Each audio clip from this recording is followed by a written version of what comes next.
Kamusta na nga po mga master at sa ngayon ay ating ipagpapatuloy na gisahin ang Chapter 110 at 11 sa manhwa series ng Solo Max Newbie. Ngunit muli bago tayo tuluyang maglaon sa daloy ng kwento ay may isa na naman po akong passive earning app na sana'y ipapakilala sa inyo na isang literal na madali lamang laruin at pwede rin kayong kumita ng maliit na pera.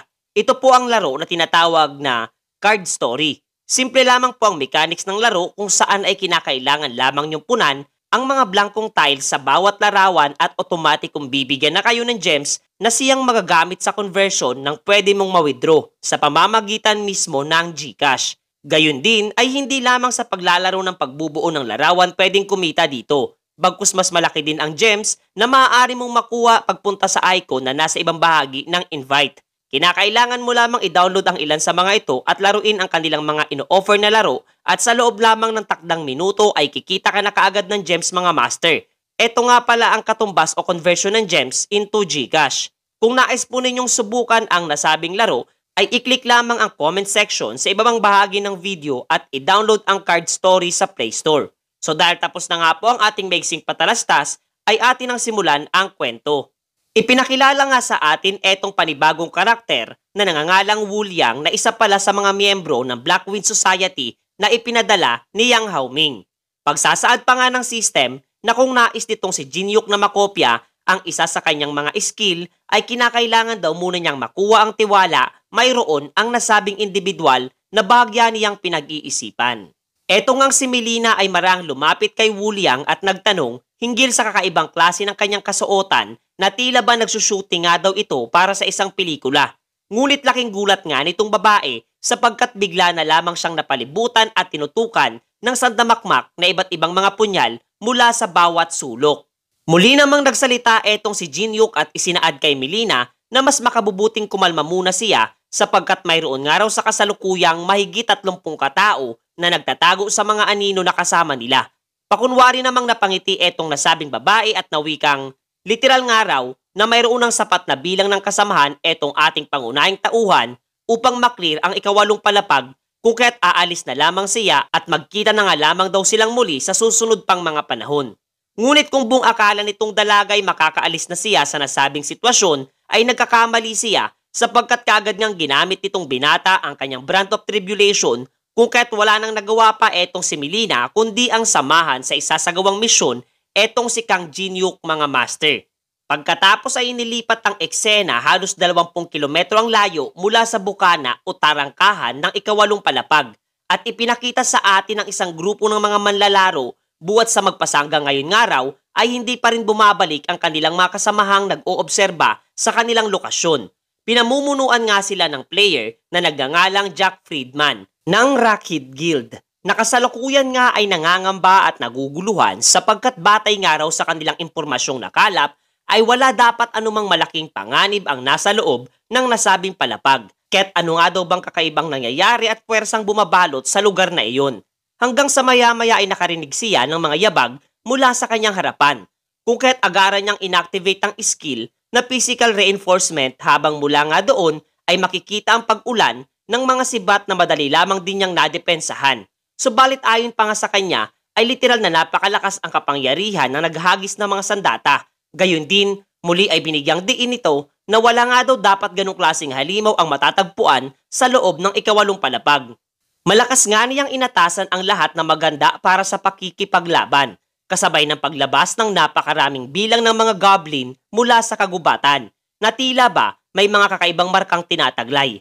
Eto ngang mage sa kanilang grupo ay nagpresenta na siya na mismo ang bahala sa mga ito at nagliang inactivate ang kanyang fire magic patungo sa mga goblin. Sa lakas nga nito ay napakalawak ang bahagi ng napinsala sa kinaroroonan ng mga halimaw. Subalit ng laki ang kanyang mga mata, buwat sa lubos niyang di inaasahan sapagkat hindi ito gumaganas para sa mga nasabing halimaw at literal na napakabilis pang kumilos ng mga nasabing goblin na nagawa ring magdulot kaagad ng pinsala sa babaeng magician. Kasunod nga nito ay ang biglaang pagbabago ng kaanyuan ng kanilang kasamahan at napagtanto ng kanilang grupo na ang ginagamit ng mga sandata ng mga goblin ay literal na may kasamang lason. Kaya't malakas nga ang mga itong humingi ng kautusan para sa kanilang leader na si Jack mga master. Kapwa nga rin naguguluhan ito buwat sa hindi nga raw normal ang lakas mayroon ang mga nasabing goblin at kung magpapatuloy ang ganitong senaryo ay literal na mamamatay silang lahat. Ngunit nabigla nga siya sapagkat sa gitna ng kaguluhang nagaganap ay may isang individual na nakatayo lamang sa kanyang harapan at kasabay na nagbigay ng senyas na tumahimik lamang at ito nga ay walang iba kundi si Wuliang. Kasunod nito ay itinuon niya ang kanyang daliri sa grupo ng mga goblin na naging hudyat naman upang paslangin ng mga kasamahan niyang miyembro ng Blackwind Society ang mga nasabing halimaw na labis na ikinabiglang masilayan ng grupo ni na Jack na mas lalo nga nanlaki ang kanyang mga mata buwat sa hindi niya inaasang naroroon din nakasama ng mga ito etong bantog na manlalarong si Anon.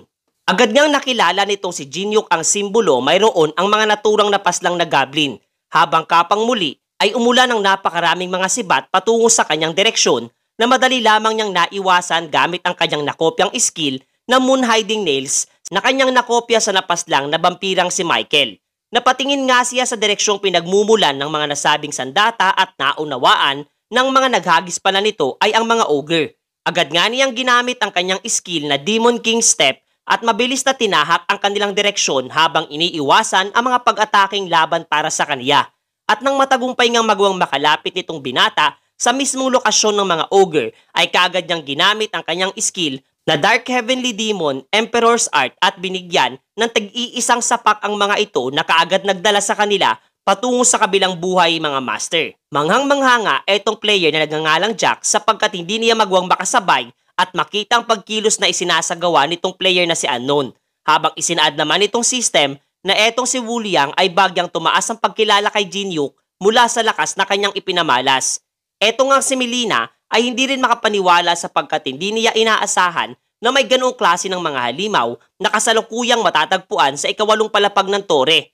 Na ayon pa nga kay Jinyuk na ang ganong klaseng mga simbolo na makikita sa mga nasabing halimaw ay tanging makikita lamang at matatagpuan sa ikasyam na palapag ng tore. Gayun din ay kanyang binigyang diin na hindi nga raw naninirahan ang mga ganitong ogre sa nasabing kasalukuyang palapag. At batay sa lahat ng kanyang nakalap na impormasyon ay mukhang nauunawaan na nga nitong si Jinyuk kung ano nga daw ba talaga ang ibig sabihin ng tinatawag na double impact sapagkat mukhang ang ikawalo at ikasyam na palapag ng tore ay nagsama na o nagsanib sa iisang palapag na lamang, kasabay ng pagtingin sa kalangitan na palihim palang inoobserbahan ng iba pang mga halimaw na nawika pa nga nitong isa na mayroon silang nakaiiritang bisita sa kasalukuyan habang eto namang halimaw na nasa anyong ibon ay masayang nawika nang lahat nga raw sa ngayon ay para sa kanilang kataas-taasan mga master. Pagkatapos ay inilipat muli ang eksena sa bathtub kung saan naliligo etong si Mr. Rick na labis na nabigla noong tumawag sa kaniya etong si Jinyuk at walang paligoy-ligoy na nag-alok ng isang kontrata. Habang kapwa naman nagpayag ng kanyang pagkadismaya etong matanda, buwat sa kung maaari nga daw sana ay kontakin siya nitong ating pangunahing tauhan sa isang normal na paraan at hindi sa ganitong mga pagkakataon. Makikita din natin itong ilang mga miyembro ng Blackwing Society na abala sa tila ba pagputol ng mga puno at pagsasagawa ng mga kakaibang kagamitan.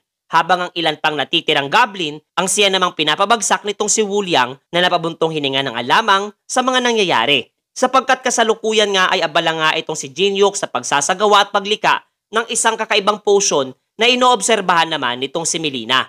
Paliwanag pa nga nitong ating pangunahing tauhan na wala itong espesyal na anumang katangian at isa lamang itong simpleng gamot na gumagana para sa mga halimaw na nagtataglay ng mga pulang marka sa katawan at ginagawang mga itong tapat na alagad. Ngunit para naman kay Melina ay tila ba hindi alagad ang tamang terminong gamitin nitong si Jinyuk bagkus alipin nga raw na naikumpara ang kanyang sarili. Maya-maya ay tinawag ang kanyang atensyon ng kanyang mga kasamahan na tapos na ang sasakyan na kanilang nilikha. Kasabay na pagturo nitong si Jinyuk na oras na upang sila ay kumilos at ginawang tagahila ng tila ba kanilang karwahe etong mga goblin na nasa ilalim ng kanyang kontrol. Literal na wala nga ito sa katinuan habang tumatakbo kung saan nga ay natanong siya nitong si Melina kung ito ang kanyang rason kung bakit kanilang hinuli ang mga goblin ng buhay para gawing tagahila ng kanilang karwahe. Paliwanag naman ng binata na lubang napakalawak ng ikawalong palapag at totoong makatitipid sila ng enerhiya gamit ang ganitong pamamaraan. Subalit hindi nga daw ito ang tunay na dahilan kung bakit kaniya itong isinasagawa na ipinagtaka namang barinig nitong si Melina. Kaya't sinagot siya ng ating pangunahing tauhan na ito nga raw ay upang ipakita na ang ganitong taktika ay hindi gagana para sa mga tumatayong bagong boss ng naturang palapag mga master. Patuloy lamang siyang hindi magawang maunawaan nitong babae na kapwa nga natanong din itong si Wuliang sapagkat napuna nga niya na may malalim itong ugnayan sa kanilang bossing. Kung talaga nga daw bang normal sa binata ang ganitong karahasan at sadistang pamamaraan. Bagyang natawa naman etong si Melina sa kanyang narinig at literal na hindi pa nga daw niya talaga kilala ang taong kanyang pinaglilingkuran. Dahil hindi nga daw ito humihinto hanggat hindi umaayon sa kanyang plano ang lahat ng mga bagay-bagay. Kaya't pagmasdan nga daw nitong si Wuliang ng mabuti sapagkat etong si Jinhyuk ang individual na lubos na nalalapit sa katangian ng Demon King sa lahat ng taong kanyang nakilala na talagang pumukaw sa atensyon nitong kanyang bagong alagad na marinig. Inilipat naman ang eksena sa kasalukuyang kalagayan nitong magician na si Catherine na labis na inaalala nitong kapitan nilang si Jack. Pagkatapos ay muli ngang napahinto ang kanilang grupo buhat sa muling pagbubukas ng isang bagong portal sa kanilang harapan. Lumabas nga dito ang isang individual na kanilang na-question kung sino ito. Naagaran din namang sumagot na siya nga daw ay isa lamang tapat na tagasunod at iyon nga ay walang iba kundi ang lower floor manager na si Carmen. Sa kabilang banda rin ay huminto na nga sa paglalakbay ang grupo nila Jinhyuk at nawikang mukhang hindi nga daw kumakagat ang mga ito sa kanyang plano kung kaya't nagpalit na siya ng estratehiya at lumikha ng mga palakol na nagagawang wasakin ang mga barrier na posible nilang tamaan. Ginamit nga rin niyang skill na element of fire upang mas lalong pagtibayin ang mga naturang palakol na nagtransform na kasintigas at tibay ng mga diamante. Kasunod ng pagbibigay ng kautusan sa mga alipin niyang goblin na magsimula ng magbungkal sa pader. Naagaran namang tinugon ng mga ito. Napabuntong hininga naman etong si Melina batay sa kanyang nasisilayan. Sapagkat kung itong araw ay magpapatuloy, ay malamang na hindi man lamang aabuti ng isang linggo at tiyak nang makiklear ng binata ang ikawalong palapag. Hindi nga siya makapaniwala na makakaisip at magtataglay etong si Jinhyuk ng ganitong kakaibang pamamaraan at napapaisip na nga kung kinakailangan na niyang literal na lumipat ng panig. Hanggang sa maya-maya ay muling nagkaroon ng isang portal kung saan natatawa etong si Carmen at isinaad na nauunawaan niya ang nais na iparating nitong player na si Anon. Agara namang naghanda etong sina Melina at Wuliang sa posibleng laban na kanilang kahaharapin. Ngunit ayon naman kay Carmen na huwag nga daw sana maging padalos-dalos etong grupo ng ating pangunahing tauhan sapagkat kasalukuyang mayroon siyang mga pinanghahawakang bihag at ito nga ay ang grupo ni na Captain Jack na patuloy na kaniyang pinahihirapan sa mga oras na iyon. Mayabang pa nga nitong nawika na kung sasama nga raw ang mga ito ng mapayapa ay sinisiguro niyang pakakawalan niya ang naturang grupo ng mga manlalaro. Subalit labis siyang nabigla noong biglaan na lamang kinapitan nitong si Jinhyuk ang kanyang pagmumuka nang hindi man lamang niya namamalayan. Pagsasaad pa nga nitong ating pangunahing tauhan na nagkakamali siya sa kanyang akala sapagat wala nga daw siyang paki para sa mga nasabing manlalaro. Gayon din ang pagpapadala sa kanya na nagbubukas nga daw ng mga portal ang siyang pinakamalaking pagkakamali na kanilang naging aksyon. Sinubukan namang pumalag nitong si Carmen at patagumpay na inactivate ang skill na Black Tentacle Orb upang pansamantalang makapagtago. Aminado nga siyang nagkamali nga daw siya sa pag-aanalisa sa kakayahan ng player na si Anon at mas makabubuting umatras na muna sa kasalukuyan. Ngunit ang kanyang inaakalang kaligtasan sa loob ng nilikha niyang orb ay hindi pa rin naging sapat sa lakas ng suntok at pinsala na nilikha nitong skill ni Jinhyuk na Dark Heavenly Demon Emperor Art. Muli nga siyang nahuli nitong ating pangunahing tauhan at doon nagsimula na namang turuan etong kaawa-awang si Carmen kung ano ang tunay na disiplina sa harapan nitong sina Melina at Wuliang habang tumalsik pa nga ang ngipin nitong kaawa-awang lower floor manager. Sa ibang dako naman ay muli ngang ipinakita etong babaeng ibon na siya palang naglalagay ng mga pulang marka sa mga limaw na naroroon sa ikawalong palapag na agad ngang napahinto buhat sa pagtalsik nitong si Carmen sa lapag na wala na ngang halos buhay. Kasunod nito ay ang pagpasok ng grupo nitong binata at isinaad na mukhang abala nga daw etong mga limaw sa kanilang paghahandang isinasagawa. Dumaan na nga raw sila sa shortcut kahit napaaga pa ang kanilang pagdating at pagdispatcha sa mga basurang kagaya nila mga master.